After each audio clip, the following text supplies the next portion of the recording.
I hated this so much to the point where I had nightmares.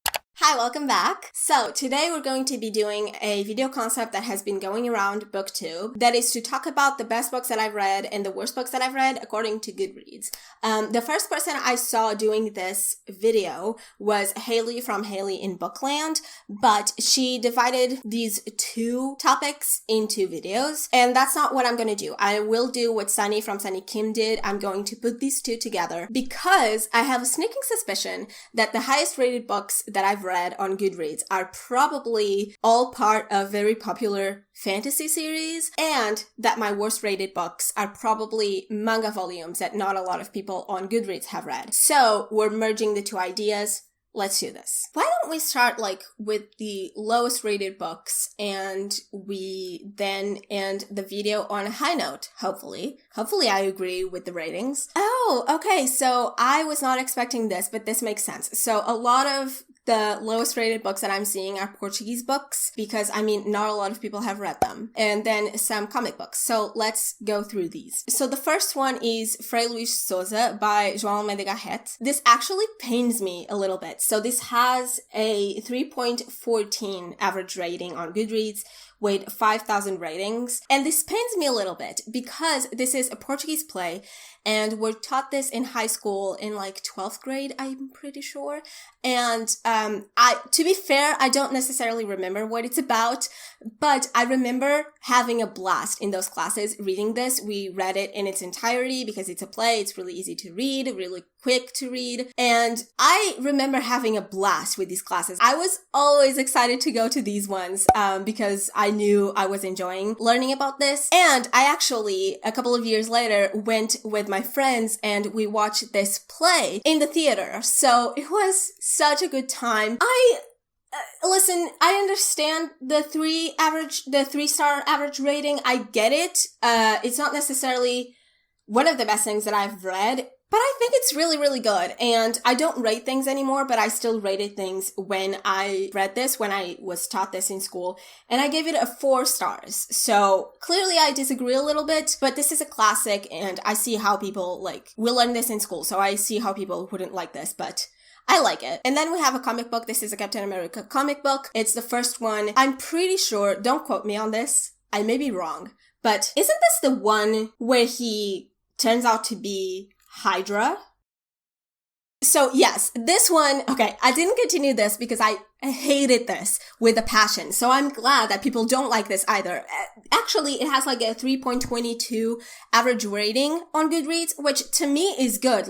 I think 3 is a good rating. I hated this with a passion. So, okay, I've said this before, but I'm obsessed with Captain America. I love him. And, okay, so if you don't know about Captain America's story, I'm not gonna go into it, but his main villain, or I guess the main entity that he fights is this corporation called Hydra. And in this book, the author thought it would be a good idea to make Steve, Captain America, a Hydra member. So basically, he rewrites his entire story to say, well, actually, this entire time when he was being Captain America, he was pretending. He was just undercover. He's Hydra, actually.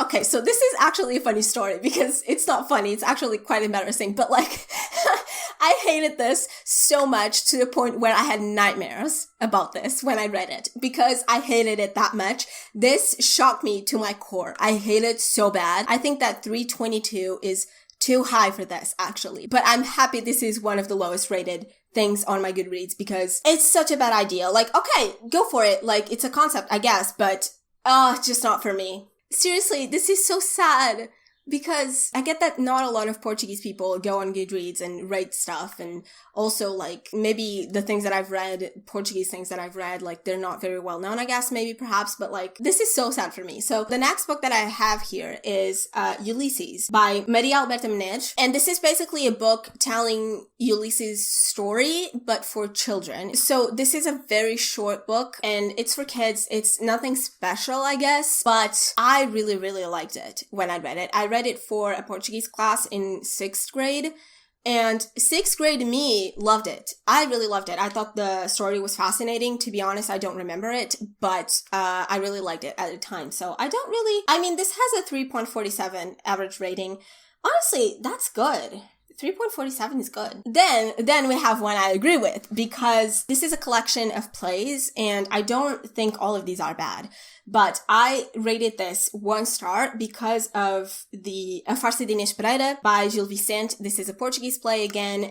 We were taught this in middle school. And honestly, I don't remember this, but I think this is very focused on a romance, and I did not like the romance. I did not like the characters involved. I just did not have a great time with this one. So like, I don't have any issues with being taught any plays in school, because plays are really easy to read and they're fun in general, but I remember I did not like this one at all, like based on the story. So I guess I agree with this. Then we have another Captain America comic book called White. This is part of a collection of one-shots with different superheroes. I actually read the one for Spider-Man as well, and that one's called Blue. I really love Blue, but White I don't like that much. It's okay, it's not bad, but it's just fine, so I guess I agree with this. And then we have another Portuguese book called Os Livros que Devoraram Meu Pai by Afonso Cruz, and I love this one. I read this in middle school, and at the time I loved it. It is about a kid who is trying to discover what happened to his dad. And I guess his dad loved reading, and so he goes and enters a bunch of different classics in search of his father. And I remember I loved it, and I still think the concept is really cool. I probably should reread this, honestly. Again, like, I don't think that 3.57 is a bad rating, but I gave it a 4, so. Okay, so now let me talk about another Portuguese play. It's called Alto da Barca do Inferno by Gil Vicente. So I didn't like that other one by Gil Vicente, but this one I absolutely loved. I give it a 5 out of 5, okay? It has a 3.68 average rating on Goodreads. It should be a 4, okay? It should be a 4. This is a classic, and I feel like a lot of people like this one. I don't know why people are being so mean, but this one is such a smart play. It's such a smart story. It has a lot of comical moments. This is really good. So basically in this story, you have 2 boats. You have a boat with an angel that will take you to heaven, and you have a boat with the devil that will take you to hell. And you're following a bunch of different types of people that have passed away, and you're seeing whether or not they will go to heaven or hell. And so this is basically criticizing Portuguese society at the time, but it is also just criticizing humanity as a whole, and it's such a clever and funny play. I loved it so much. My friends also liked it at the time, I think most of them. It's just incredibly funny, and we also saw this. We went on a school field trip and saw this.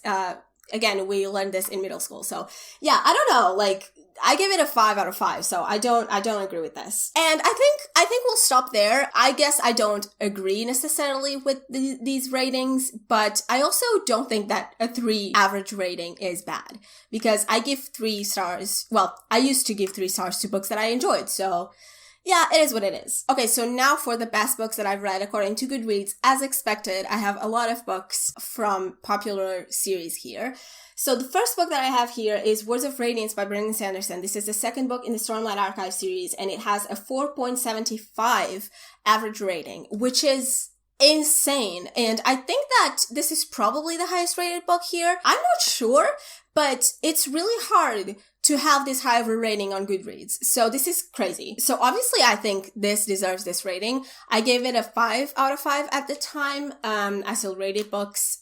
This was like 2020 when I read this. So Words of Radiance is my favorite book in the Stormlight Archive, and it's probably my favorite fantasy book at this point. So yeah, I totally agree with this. And then we have The Way of Kings. It's the first book in the Stormlight Archive. It has a 4.64 average rating. I also agree. It's a great book, and it's really good at doing exactly what it meant to do. I gave it a 5 out of 5 as well when I read it. I think that deserves it. Then we have Harry Potter and the Deathly Hallows. This is the 7th book. Can you not, people? Can you not? Cars, please. Anyway, this book has a 4.62 average rating on Goodreads. Deathly Hallows, I gave all the Harry Potter books when I read them in 2019 a 5 out of 5, but honestly they're not all a 5 out of 5. I just think that it's like a 5 out of 5 series. I really like it. Although some time has passed and I don't necessarily love it as much as I used to, I was obsessed when I read it. I still have a lot of love for it, and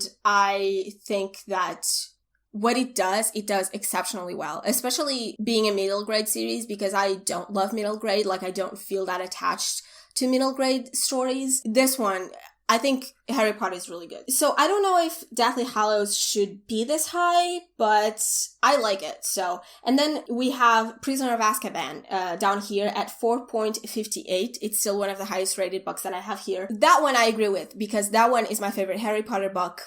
Absolutely love it. Deserves the rating. Then we have actually, before Prisoner of Azkaban, we have Rhythm of War and Oathbringer. So we have all the Stormlight Archive books here. As I said, I knew this would happen. So we have Rhythm of War at 4.62 and Oathbringer at 4.60. I don't necessarily agree with this because I don't like these two as much, especially Rhythm of War. And so, I don't know. They should probably be like a 4, but it's fine. I see why people love this so much. Yeah, this is basically like Harry Potter and Stormlight, Sanderson stuff. Okay, so this one is interesting. So we have The Hero of Ages, which is the third book in the Mistborn trilogy. It has a 4.50 average rating. And I give it a 4 when I read it, which I guess is fine, but it's my least favorite of the trilogy, which I know is an unpopular opinion because a lot of people like this the best, but I just think that the pacing is not good. I don't necessarily love the ending. There's a lot that was done with some characters that I didn't like, so 4.50, I don't know, but it's fine. I still like it. Ooh, okay. So, now we have the first volume of Death Note, which I do agree with. So this has a 4.46 average rating, and I gave it a 5 when I read it. I absolutely love Death Note. I didn't finish reading the manga. I only read the first volume, but it's a very good first volume, and the story itself, to me, deserves a 5-star. I know that the second half basically isn't as good, and it's not, but I think it sticks the landing, and I think overall, like, it's a 5-star series, so yeah, 4.46, yeah, I think it deserves it. Now, this one I don't agree with. So, The Sword of 𝐭𝐤 by ML Wang, this has a 4.45 average rating. I feel like most people on BookTube would agree with this one, but unfortunately, I did not. I was super excited about this one. A lot of people on BookTube love it. I did not like it. I don't think it deserves like a super bad rating, but I'm not sure that almost 5 stars is deserved because I don't think the book is nearly as good as people say it is, unfortunately. Okay, let's do only 2 more. So we have here a fairy tale volume, which is really surprising for me.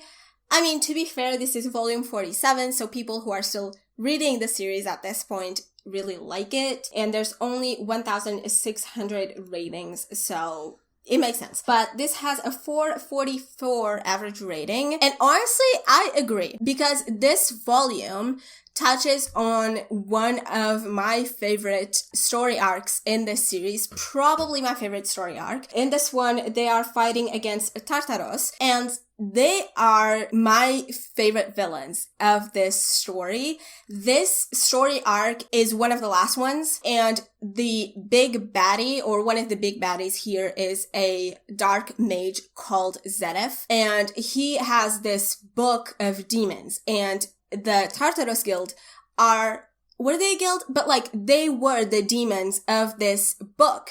And so they were super powerful and it was so cool. They were all such cool villains, and seeing Fairy Tail fight them is so interesting. And here, Hiro Mashima starts delving deep into all the twists and turns of this story, all the secrets that he was hiding with this story, and one of the main characters gets a different power. It's so cool. So I agree with this one. I'm happy about this one. And then I'm gonna end on this because this surprised me. So Gemina is the second book in the Illuminae Files trilogy, and this one has a 4.44 average rating. I agree with it. I gave it 5 stars.